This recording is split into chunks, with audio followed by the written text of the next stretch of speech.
Fala pessoal, tudo bem com vocês? Tabu quebrado. O Inter joga melhor e vence o Corinthians na Neoquímica Arena, que não se impõe nem dentro de casa e chega na última rodada, vejam só, ainda com risco de rebaixamento. Cara, é inacreditável o que acontece. Vamos falar de tudo isso? Chega mais, eu sou o Chico Garcia, inscreva-se no canal e vamos juntos!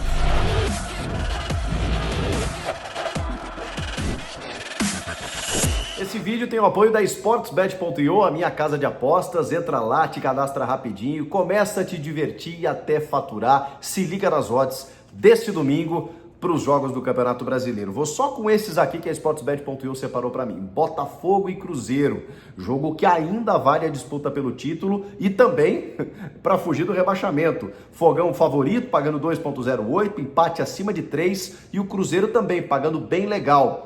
Qualquer vitória aqui é muito importante para as duas equipes. Grêmio e Vasco.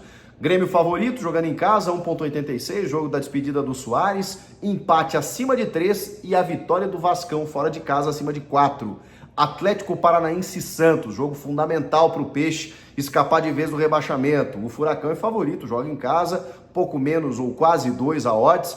O empate pagando 3,51 e a vitória do Peixe fora de casa pagando quase 4. E para fechar, América e Bahia, América já rebaixado, Bahia tentando escapar, Bahia favorito mesmo fora de casa, pagando mais de 2, odds boa, hein? Empate 3,51 e o América, mesmo sendo o mandante, pagando 3,47. E aí, qual aposta você vai fazer? Acessa sportsbet.io, te cadastra rapidinho, vai te divertir, quem sabe até você não fatura uma grana. Sportsbet.io, aqui da Mais Green. Um jogo que era para ser de festa, né, que marcou a despedida do grande Fábio Santos, e aqui vai para ele o meu respeito e os cumprimentos pela carreira maravilhosa que ele teve, e mesmo na derrota, né, que faz parte do esporte, ele foi abraçado pelos adversários, alguns deles que jogaram já com o Fábio Santos ao longo da carreira dele, foi aplaudido pelo estádio inteiro, foi cumprimentado por todos, tirou foto até com a imprensa no final do jogo, um cara que sempre lidou bem com a crítica e que é altamente um vencedor, né? O cara que ganhou tudo no Corinthians, sempre deixou tudo em campo e que, claro, né, chegou na sua reta final de carreira, obviamente, numa falta de planejamento tremendo dessa diretoria, com que ele precisasse ser solução no ano em que era para ele estar mais tranquilo, né? Partindo para o seu encerramento, e muitas vezes acabou não entregando tecnicamente aquilo que se esperava dele, mas muito por culpa e responsabilidade de quem comanda o processo, muito menos dele, que era para estar numa condição muito melhor. Meus respeitos ao Fábio Santos, e o jogo que era para ser de festa foi de derrota e preocupação, uma derrota que nunca tinha acontecido, o Inter nunca havia vencido na Neoquímica Arena, e desde 2018 apenas empates entre as duas equipes. Pois bem, dessa vez o Inter se impôs e venceu. E o Inter é mais time, né, gente? É que o Inter derreteu depois da eliminação na Libertadores para o Fluminense, da forma como foi, né? Até os 35 minutos do segundo tempo, o Inter estava classificado para a final da Libertadores. De repente, entram em cena John Kennedy e Cano e o Flusão vai para a final, vence o Boca e hoje é campeão da América. Está indo disputar o Mundial. E o Inter tinha montado uma equipe muito interessante, né? Com atuações muito convincentes. Esse Ener Valencia é um belíssimo jogador, maravilhoso jogador de Copa do Mundo, de arranque, de explosão, de finalização. E aí tem o Alan Patrick, que é um meia habilidosíssimo, tem o Charles Arangues, um chileno, que já numa outra fase da carreira, um cara extremamente técnico, tem o Bruno Henrique, que o torcedor do Corinthians e do Palmeiras conhecem muito bem, tem o Wanderson, que é um ponta muito bom mesmo, efetivo, Fabrício Bustos na lateral direita, o René deu um vacilo, né, jogando pelo lado esquerdo, o Johnny, que já está vendido, um jogador muito bom, muito regular, Gabriel Mercado fez uma temporada espetacular, Sérgio Rocher foi uma contratação na metade do ano, ou seja, o Inter ele se reinventou na metade da temporada, focando todas as suas forças na Libertadores, e quando ela não aconteceu, teve que se voltar para o Brasileiro, mas aí num ambiente já muito pessimista, derrotado, né, cabisbaixo, porque chegou muito perto, né, o Inter de disputar uma final de Libertadores, e aí quando voltou para o Brasileiro, tinha perdido alguns pontos importantes, já não tinha muito mais coisa para disputar, e realmente acabou caindo demais, né, chegando até correr um certo risco em determinado momento, e aí depois arrancou, deu um sprint final, né, nesses últimos jogos, ganhou 4 das últimas 5 partidas fora de casa, nunca tinha vencido na Arena Pantanal, ganhou do Cuiabá lá também, e agora consegue esse resultado muito bom contra o Corinthians fora de casa. Pois bem, esse é o lado do Inter, né? Mas e o Corinthians? Eu pergunto para você. E o Corinthians, que, como eu disse, ganha do Grêmio em Porto Alegre, com um jogador a menos a partida inteira praticamente, toma uma taca de 5-1 pro Bahia em casa, aí vai jogar contra o Vasco fora de casa, meio a perigo, ganha do Vasco de virada. Resultado importante, hein? Ai, se não é essa vitória contra o Vasco da Gama, a gente estaria falando de uma condição muito mais perigosa para o Corinthians nessa reta final de Campeonato Brasileiro. Que final de ano, eu tenho que repetir isso todo vídeo, melancólico. Meu Deus do céu, o Corinthians não consegue garantir matematicamente a sua vaga na Série A do ano que vem. O Inter garantiu a vaga na Sul-Americana. Ah, Sul-Americana eu não quero. Não quer? Prefere ficar brigando para fugir do rebaixamento?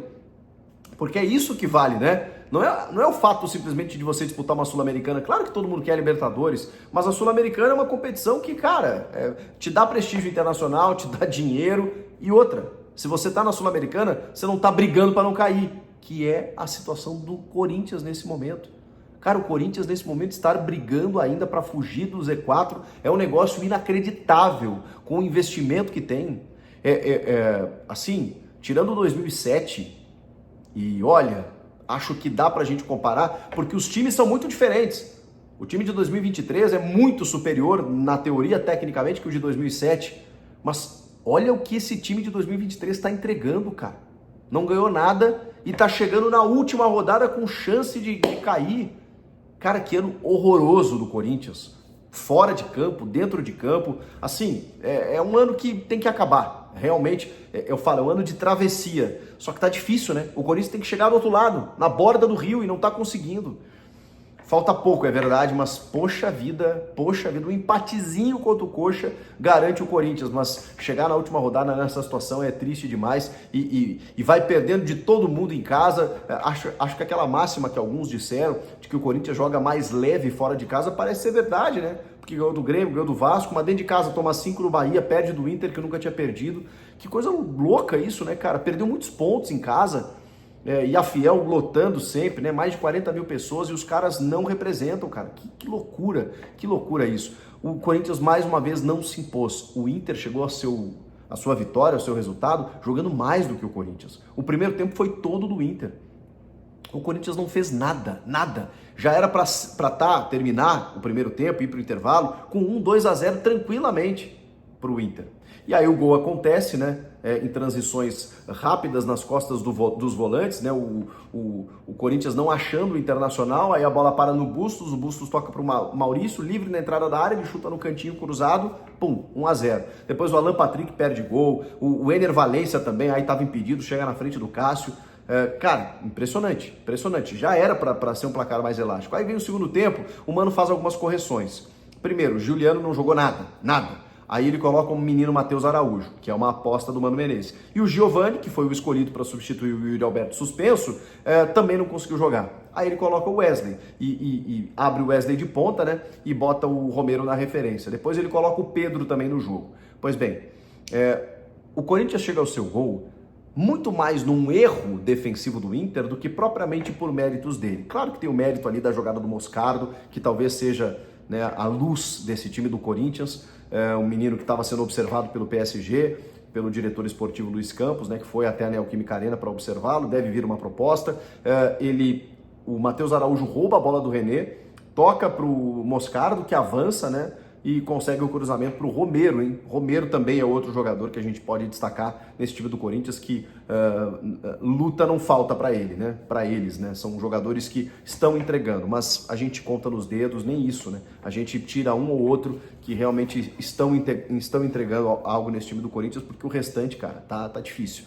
E aí o Corinthians chega ao seu gol e beleza, meu Deus do céu, empata o jogo, mas o jogo volta a ser do Inter. O Inter cria outras trocentas oportunidades, chega até o seu gol logo na sequência, por uma bola que parece bater no braço do Ener Valencia na disputa ali dentro da área, e depois vem o chute do Wanderson. A regra mudou em relação a isso, é importante a gente esclarecer, porque se é o Ener Valencia que faz o gol, provavelmente seria anulado, porque a FIFA mudou, né? A International Board mudou o fato de, antigamente isso acontecia, se o jogador faz o gol e ela bate no seu braço antes, ou essa bola vem de um companheiro e também bate no braço, mesmo que não intencional, o gol tinha que ser anulado. Agora mudou. É apenas o jogador que faz o gol, que se a bola bate no seu braço, o gol tem que ser anulado. A FIFA acha isso inaceitável, mesmo que não haja intenção. Vindo do companheiro, serve o mesmo requisito, as mesmas diretrizes, todas as análises para interpretar se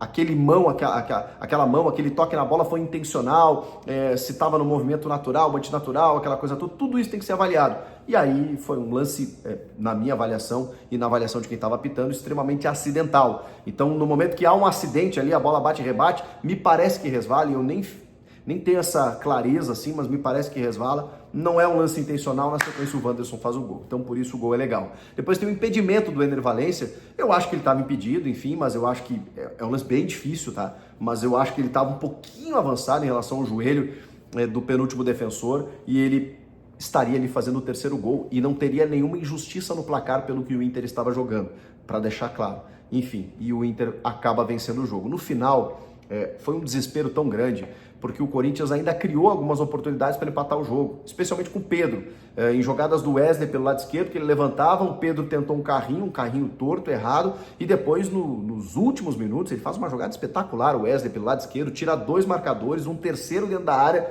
cruza, e aí o Pedro de frente para o Rocher, o canto todo aberto, ele simplesmente telegrafa e joga no contrapé, só que no contrapé ele dá no peito do Rocher.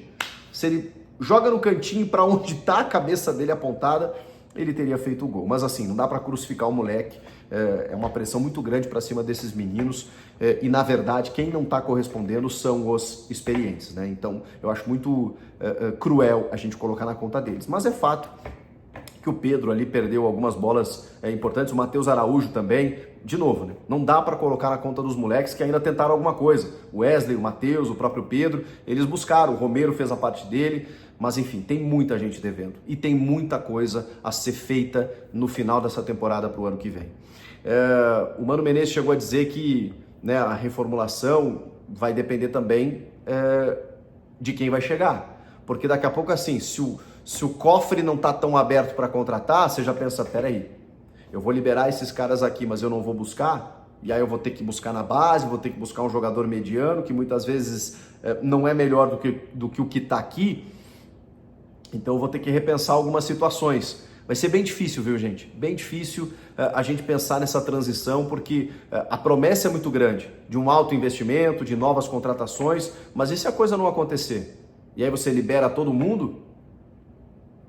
Olha, eu fiquei preocupado assim, com esses sinais aí depois desse jogo de hoje. E vejam só, vamos para a última rodada, o Inter chegou a 52, o Corinthians ficou em 47. O Bahia tem 41. São 6 pontos e o Bahia tem 2 jogos a disputar, um nesse domingo e outro na quarta-feira. São 6 pontos do Bahia que é o primeiro da zona, né? E que hoje estaria sendo o último rebaixado para o Corinthians. Sendo que, se o Bahia vencer os próximos 2 jogos, ele já passa, se ele vencer mais um, ele já passa em número de vitórias do Corinthians. E se o Corinthians não vencer o seu último jogo contra o Coritiba e o Bahia vencer amanhã, por exemplo, o América Mineiro, que já está rebaixado, mesmo fora de casa, se o Bahia vence esse jogo, o Bahia vai ficar a uma vitória de empurrar o Corinthians. É que ainda tem os outros adversários. O Vasco vai jogar contra o Grêmio fora, o Santos vai jogar contra o Atlético Paranaense fora, todos eles jogam fora, né? O Cruzeiro vai jogar contra o Botafogo fora. Haja secação para o Corinthians nesse domingo, porque se der a casualidade, que é do apocalipse, eu reconheço, desses times vencerem os seus jogos, o Corinthians entra na última rodada precisando vencer, e mesmo assim, aí tem que ver o saldo, né? Porque não em vitórias, aí ele vai depender de resultado paralelo.